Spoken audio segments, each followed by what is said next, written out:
Good morning and welcome to Sandals and Steel Toes. My name is Alexa and I'm so happy to have you here with me today. In today's video, we're going to be talking about how to start seeds.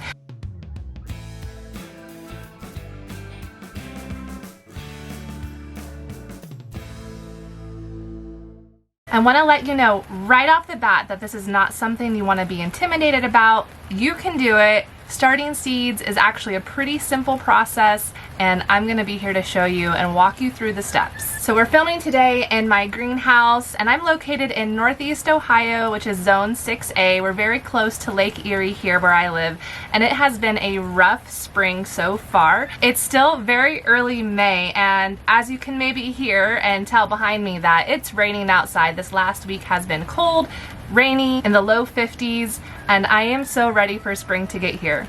But I thought I'd start this morning by starting some seeds that I've been meaning to get to that I'll be planting in my garden this year. So when you're planting your garden and you're thinking about starting your own seeds, you're gonna want to figure out what seeds do you want to grow?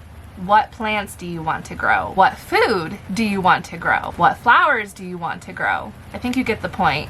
When you're choosing the plants that you're trying to grow from seed, you want to make sure that you're growing things that are going to serve you. So if you don't like Brussels sprouts, maybe you shouldn't start seeds for Brussels sprouts and try those somewhere else. But if you love tomatoes, I strongly encourage you to try starting some seeds for tomatoes. Another factor that you need to consider before you start your seeds is when are you going to be able to plant them outside. For example, a tomato is frost tender, meaning it cannot be in weather below 32 degrees. And really, it doesn't like to be in weather below 45 degrees. When I'm starting my tomato seeds, I'm thinking about when can I actually plant them outside.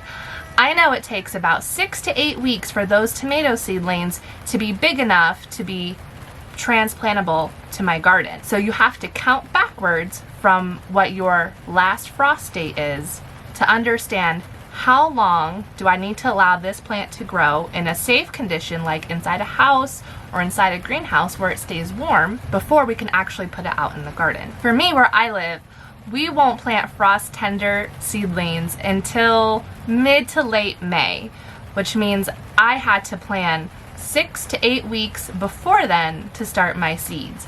So I started my tomato seeds on March 21st, and I probably won't plant them out into my garden until about May 15th to May 20th, somewhere in that range depending on how the weather's looking. And here's an example of how big that tomato plant has gotten in that time frame. This tomato seedling that was sowed on May 21st is now 6 weeks old. Happy 6-week birthday! And you can see how big it is already. It's bigger than my hand. I have at least another 2 weeks before I feel safe that the weather, that the weather will cooperate and not kill off my baby plant. When you buy seed packets, it will explain to you on the back how many weeks before your last frost you should start these. And that will give you enough time to grow the plant out so that way when you move it to your garden, it's easily transplantable. So that's about the general rule with frost tender plants. A frost hardy plant is a plant that can withstand light frost. So for example there, a cabbage plant is pretty hardy and it can take cooler weather.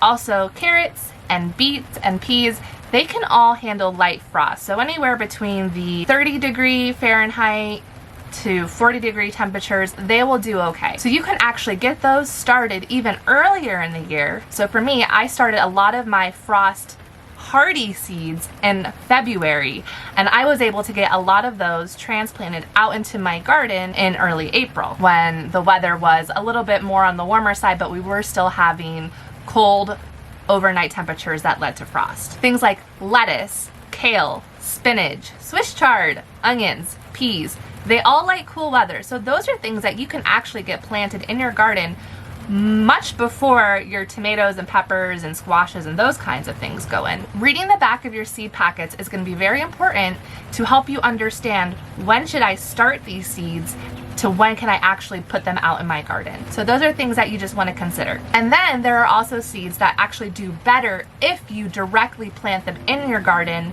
versus starting them in a pot indoors in a set of seed cells like this. So squashes, melons, beets, carrots, radishes, all of those are seeds that do much better if you plant those seeds directly into the soil where they're going to be living and growing their entire life. Those kinds of seeds don't like to be transplanted so much. Now you can start them early like this, and I'm actually going to show you some today that we're going to start early. However, if you have the means and are able to start your own seeds, I would strongly encourage you trying to start those ones in your garden directly. So again, that's squash, melons, even things like cucumbers, beans, all of those really prefer to be planted directly in the soil if at all possible. So now that we've talked about what kind of seeds you want to grow and when we can start them, let's talk about the seeds themselves. I have an assortment of seeds here. I've got some basil seeds from different seed companies, birdhouse gourd, flowers, zinnia and cosmos, and I even have seeds that I have saved myself and kept in packets. I strongly recommend you check out your local libraries because many of them may have what's called a seed library. It's basically just an assortment of seeds that people have donated, and you can go and get them for free. I have done this and have been so blessed by the types of varieties I was able to try because they were at my seed library. I didn't have to go and buy them. But keep in mind, if you're able to donate back to your library, they appreciate that so much, but that's not a requirement either. If all you can do is just take some seeds so you can get your garden started, do that, and then when you're in a position to be able to give back, you can do it at that time. So there are so many options out there on where to get seeds. You can find them at your grocery stores, big box stores, home improvement centers, nurseries. You can find them all over the place online. I like to buy a lot of my seeds from MI Gardener and rareseeds.com, but I've also bought them at the dollar store, like these, and they will grow. And I've grown food from the dollar store. This birdhouse gourd packet I bought from Dollar General, and I had about 20 gourds that grew off one plant 2 years ago. You can get seeds from anywhere and they will grow. So now that we've talked about seeds, let's talk about soil. That's the second most important thing when you're trying to start your own seeds. The soil is the life behind the plant that you're trying to grow. Poor soil will make a poor plant, or your plant may not grow at all. Think of soil as blood. We need blood to function in our bodies. It carries the life throughout our entire being. The same goes for plants and the soil that's feeding them. You can throw as much fertilizers into your garden as you want, but at the end of the day, that fertilizer is going to dissipate. It's going to end up washing away eventually through the rain and your watering. And then your soil is still going to be depleted. So you need to always make sure you are having a healthy soil, and that will be a video for another time. There are tons of resources out there if you're interested now to go see how to build healthy soil. So I like to make my own seed starting mix. There are seed starters that you can purchase from the store that's already put together, but the thing with the seed starting mixes is that they lack a lot of nutrients. The soil in those seed starting mixes is very deplete of nutrients. It's mostly like peat moss, which is very fine. There's not a lot of nutrition to be absorbed to that baby plant that you're trying to grow. So I like to make my own seed starting mix with a combination of regular potting mix and peat moss. So I will get a potting mix such as this from my local store. This is just a generic all-purpose potting mix. I think I got this from the Home Depot, and it was like $8 or $9 for this bag, for this 32 quart dry bag. And then I buy a big bulk pack of peat moss from my local farm supply store, but also your regular box stores will have peat moss, they just may be smaller. Now when this was full, it was a big square and it was really heavy, but it has lasted me. This bag has lasted me for, this is my third year with this bag, and it was a 55-pound bag. So a little goes a long way with peat moss. Let's see how fine that is. I also tried another type of peat moss growing mix this year. That's what a newer bag looks like. You can see how big it is. And this one is mixed with peat moss and perlite. So those little white specks in here, that's called perlite. And these just help with the drainage of your soil. Kind of feels like foam, but it's not. It's naturally occurring. This bag is made by Lambert, and as well as that one. So I mixed the two together. I have dumped about half a bag of that potting mix into this box here. I take about a quarter of the amount of peat moss and mix it all in. Like I said, with peat moss, a little bit does go a long way. And I really just try to focus on the consistency of the mix that I'm making. I don't want it to be really wet, but I don't want it to be dried out either. The best way that I can describe the consistency that you want when you're making this kind of seed starting mix is it should be like a crumbly chocolate cake. So think of a chocolate cake or a vanilla cake. You've baked it, and now you're going to crumble the whole cake up, and the consistency of that cake crumble is what you want out of your seed starting mix. The potting mix on its own can be really thick and heavy. It can retain a lot of moisture, and I've actually had issues with my seedlings stunting and not growing well because they have been watered and too much moisture was kept into that soil. It's just really dense, and it's hard for the roots to break through sometimes when they're just starting out.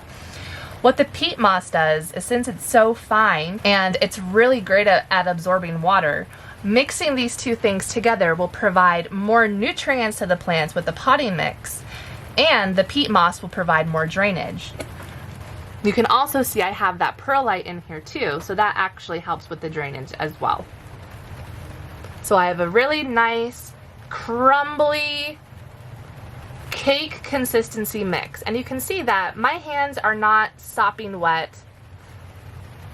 We've got a little bit of soil stuck to it, so there is some moisture there to where it's sticking to my hands. But I'm not in this soupy, wet, muddy soil mix right now. It's very light, very fluffy, and it's a good consistency. And I've had really nice success with growing my seedlings this way. Now, what kind of potting mix should you get? That's up to you. That's up to your budget. You may prefer to get something organic. The kind that I got was not organic, but how I grow my garden, I do it in an organic manner. I try not to add any kind of fertilizers that aren't organic, and I don't spray any kind of pesticides or chemicals on my plants. It's up to you how involved you want to get. Do you want to be 100% organic? Does it not matter so much to you? Are you just trying to get by in a budget? There are a lot of options, and not one of them is wrong. You just have to do what you can. I think anyone who can just grow their own food regardless is in a much better position than any food that you're gonna buy at your local grocery stores. Just do what works for you and make a delicious soil cake crumble.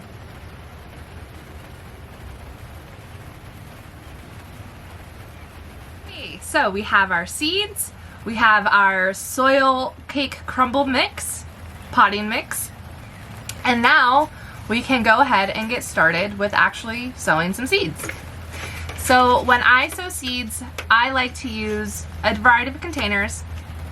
Something that has 6 cells is really nice when I'm planting things like basil, flowers, lettuce, things with that have kind of a smaller root system. But I also use something like these 2-inch pots as well.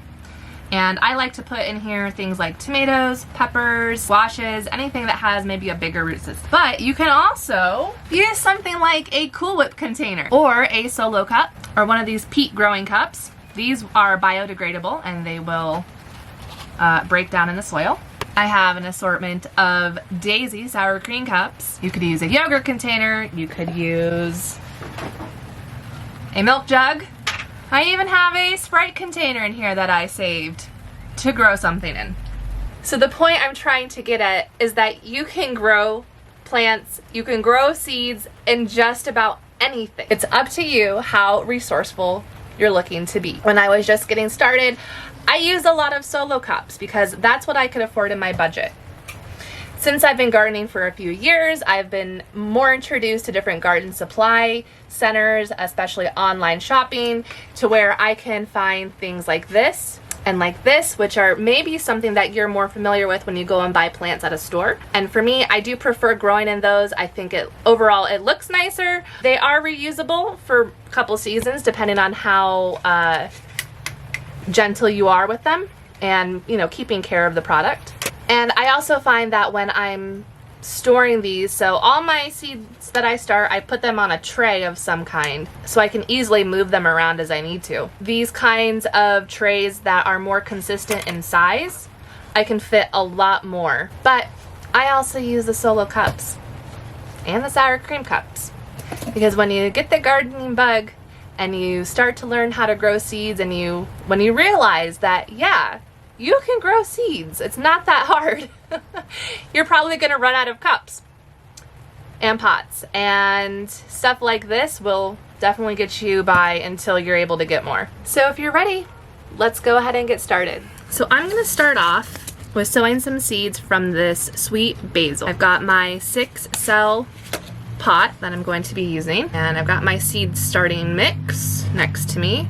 So I'm just gonna put some in my little shovel and fill these pots. Now in your seed starting mix, if you get things like a big piece of mulch or wood, just set those to the side.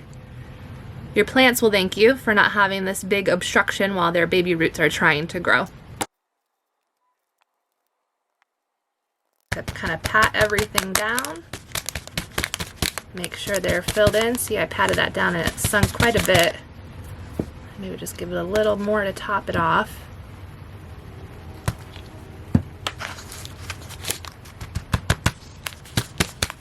Okay, now I've got my tray filled. Open up my packet and get some seeds. So basil seeds are really tiny, as you can see. They kind of look like little ants or mouse poop. I promise you they're seeds. And when you have such tiny seeds like that, you can take the time to pick one up and put one into each cell. But instead what I like to do is I like to sprinkle a couple seeds into each cell, because it's not going to hurt anything for multiple seedlings to start all together. Think about in nature, when a basil plant drops its own seeds, all of the seedlings are going to sprout up right there underneath where the parent plant was. And then, you know, they'll grow. So since these seeds are so tiny, we don't really have to bury them too deep in the soil. I don't want to make a big hole and put these seeds in there and cover it up, because these little seeds aren't going to have enough energy to break through a lot of soil on top of them. So rather, what I like to do when we have such tiny seeds like this, also lettuce seeds are also tiny, celery seeds, I kind of like to rough up the tops just a little bit. Just like that. And I'm going to take a tiny pinch and sprinkle it right on top. Just like that. And kind of go through each one. Okay.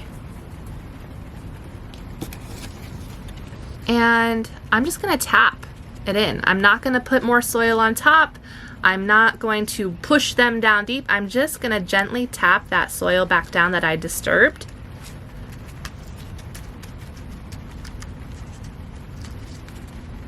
And that's it. That was pretty simple, right? It took a whole 10 seconds. So my seeds are in there, and I am going to pretty much leave this alone. I will make sure that the tops stay moist. Now my soil was moist to begin with, so I don't feel the need to have to water it right now. But in a day or two, I'm going to check. And if it looks like the top of my soil has dried out, I'm gonna take a spray bottle of water and I'm just gonna spray the tops just to make the tops wet. I'm not so concerned about all the moisture down here right now because those seeds were so tiny. They just need enough moisture at the top here to germinate, but not too much water. Like, don't take a watering can and dump it on top because those seeds are gonna get pushed down. And then again, if our seeds go down too far, there's not enough energy or life in that little seed to make its way through to the top. So keeping the tops of your soil moist until they germinate and sprout is the right thing to do. And because I don't want to forget what I'm growing here, I'm going to write on this tag, and I'm just going to put basil, and I want to know what kind of variety because I'm growing a couple different basils, and this is sweet basil. Just like that. And I'm going to poke that in one of these cells here. And now I know that this entire tray here is sweet basil. So what happens from here is that the seeds are going to germinate, which means they are going to start to grow and emerge out of their seed pod. Now this amount of time will vary on a couple different conditions. What type of seed it is or what type of plant you're trying to grow can determine how long it takes for germination to happen. Temperature, so if your seeds are growing in a cooler spot, let's say below 65 degrees, it may take them longer to germinate. But if they're growing in a warm spot, 65 degrees or more, you could see germination in a couple days. This particular basil, it says on the seed packet, it takes 7 to 14 days for germination. So you're gonna have to be patient at this point. Wait for the 2 weeks, and if nothing happens, wait 1 more week. Sometimes, again, based on factors like weather, temperature, it can delay the germination process. So just make sure that you keep the top very moist. You don't need to overwater. If you start to see like mold or moss, something like green growing on the top of it, you're watering it too much, let it dry out. You can also put a piece of saran wrap, plastic wrap over the top that kind of like will mimic a little greenhouse environment or some other type of cover, clear cover over top. Sometimes you may look up a humidity dome is something that greenhouse growers use when you're starting seeds. That can also help retain more heat and moisture in here as well. It's not necessary, but if you want to see results quicker, that may be something you try out. And then once these germinate, I'm gonna let them grow in here for a couple weeks until they're a decent size that I feel comfortable transplanting them out. Usually you wanna wait till the plant has their first true leaves. And I'll show you an example here from this little tomato plant I got. So when a plant sprouts, it's gonna pop up 2 leaves that kind of look like these 2 on the side. It's the initial sprout, so it comes up from the seed and bloop, has these 2 little leaves. These are not the true leaves. These are the leaves that come out first when your seedling pops up. The true leaves are going to resemble what the plant actually looks like when it's more mature. So these ones that came out the middle here on this tomato, these are the true leaves. Looking at them, they actually look like tomato leaves look. They're just little. And usually these first leaves that come out, they will start to yellow and kind of die back over time. So that's how you can distinguish. And all plants have this. The way the leaves look may just look different depending on the plant. But when your plant has its first true leaves, then they are at a point where you can go ahead and transplant them either into a bigger pot, a container, or out into your garden. So, and I also just want to make a mention of, it's springtime, it's early May, so I'm in a seed starting frenzy right now because there's a lot of things I want to get into my garden as soon as possible. Now, let me just encourage you that if you're watching this and it's June or July or August, you can even start seeds for your garden then as well. This basil plant will take 60 to 90 days to get to full maturity. If it's, let's say, June 15th, and my gardening season has already technically started for the year, and I want to know from June 15th, what is 60 days from then? So I'm gonna just do a little Google search. 60 days from June 15th. Okay, so 60 days from June 15th is August 14th. My last frost date, so when we're gonna see our first 32-degree temperature, is gonna be sometime in October. So if I start these basil seeds in June, which is after my gardening season has already started, I'm gonna see a full mature plant in August. Let's do another example. Let's bump that out a month. So 60 days from July 15th, that is September 13th, is 60 days later. So if I start these on July 15th, which is in the smack dab middle of summer here, I will still see a fully mature plant by September 13th. And I could still have that plant producing and giving food to me for a whole nother 4 to 6 weeks, maybe even 8 weeks after that point. So what I'm getting at is check your seed packets, see what it says for days to maturity or days to harvest, and just work backwards. Know what your first frost date is and your last frost date is of the year. Depending on what you're growing, you can start seeds any time of year. I like to grow lettuce and kale and spinach and other cold hardy plants through my fall and winter. And so I'm gonna start a lot of those seeds in July, August, and September because I'm gonna need those plants to carry me through the winter. They like cold weather and they can handle it. So starting seeds is not just an early spring thing to do. You can do it any time of the year. Just be considerate of how many days it will take for that plant to come to maturity and when you can harvest it. All right, so I'm gonna do another example. This time we're going to be doing some zinnia seeds, so beautiful zinnias. And I've already got my cells filled with soil.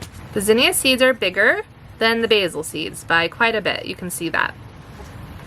Seeds of this size, I am going to actually make sure they're in the soil much deeper than those basil seeds.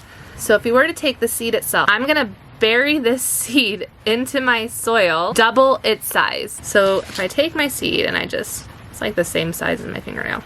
If I just put it in that deep, it's just double its size. So think of 2 of these seeds is how deep you're gonna plant it. And it can be just kind of poking a hole in the soil and dropping it in.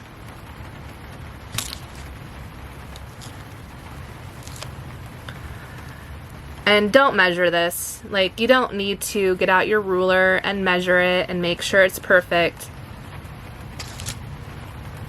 Just, it might have some trial and error. It's okay. And I'm actually going to put 2 seeds in each of these cells. In the event that one of them doesn't germinate, I've got a backup in there.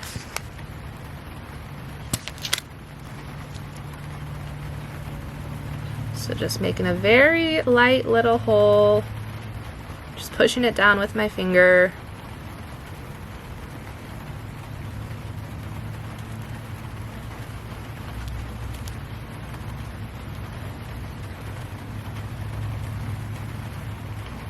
Okay, all of them are in there.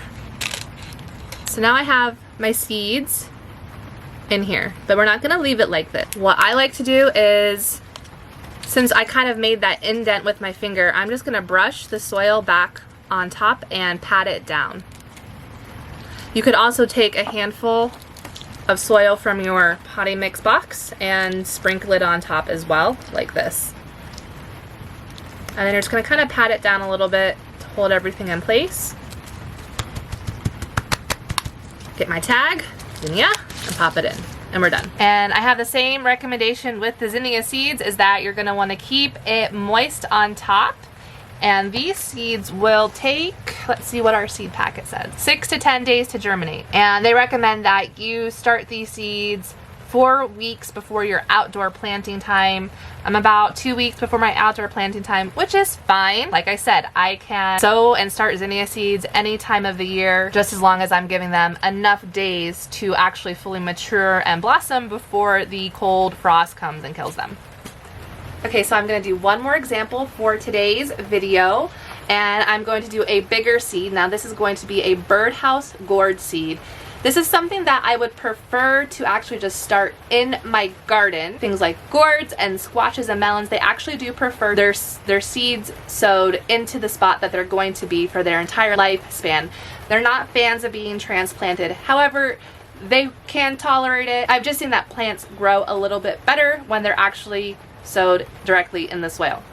But for today's example, I want to show you the birdhouse gourd because it's a much bigger seed, and so you understand how deep you're going to plant a seed that size. So here are the birdhouse gourd seeds. You can see just how big these are. And for these seeds, again, we're going to double the length of the seed, and that's gonna be how deep we plant it. So if this is one seed, right here, we're going to plant it into this container, which is still empty, double that amount, like this deep for one seed. And I'm also using a different kind of container for these seeds. The 6 cells are much smaller than these 3 cells right here. And the reason I'm going with this size for this gourd is because these are gonna grow much bigger than something like zinnias or basil. And I want to give them more space to grow so I don't have to try and transplant them earlier than they're ready. I'm gonna make my hole much deeper, you can tell. And I'm going to pop in my seed to see if it's deep enough. And it does look deep enough, it's in there. And I'm also gonna put 2 seeds in here in each one for backup. I like to put 2 seeds in each cell for backup. In case one doesn't germinate, I have a chance that the next one will. But I do not wanna let 2 seeds grow in this singular cell because there's just really not enough space for 2 birdhouse gourds to grow in one of these. So if they both do happen to come up, I'll either try and separate them, which I talk about in a different video, or I will cut off the one I don't want to keep. So I made my hole, 1 seed, 2 seeds, they're in there nice and deep. And if you, again, come across any like clumps or chunks of soil, see if you can break it up. Like this is a kind of a chunk. Just want to break it up. You want to make sure your soil is nice and loose. Okay, so our seeds are in here, and again, I can just brush this soil back on top and pat it down, or get a little bit more from my box and sprinkle it on top, and then pat that down. Tag. And there you have it. We just started seeds for some basil, a birdhouse gourd, and lovely zinnias.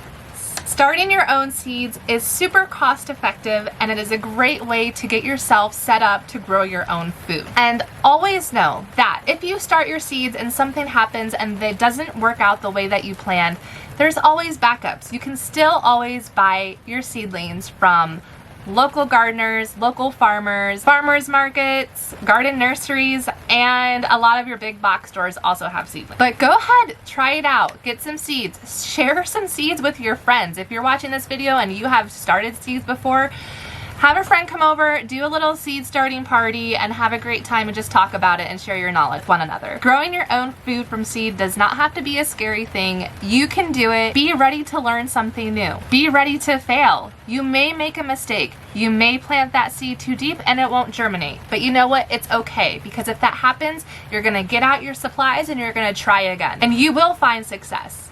You will grow that plant. Just keep with it and keep learning. Be open to failure to reap the success.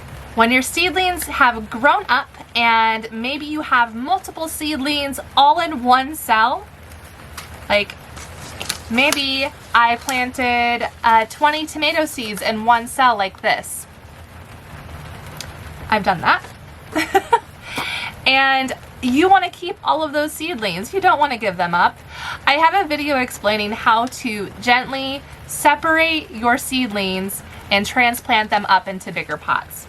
So go ahead and check that video out and stay tuned for more videos on this beginner garden series that I am sharing with you at my channel, Sandals and Steel Toes. If you have any questions at all or need a little bit of boost of encouragement or just want to share one of your success stories, please leave a comment below. I would love to hear from you and I will reply back. Do something you love today, guys, and love someone else well. Please consider liking this video and subscribing to my channel. I hope you have a great day.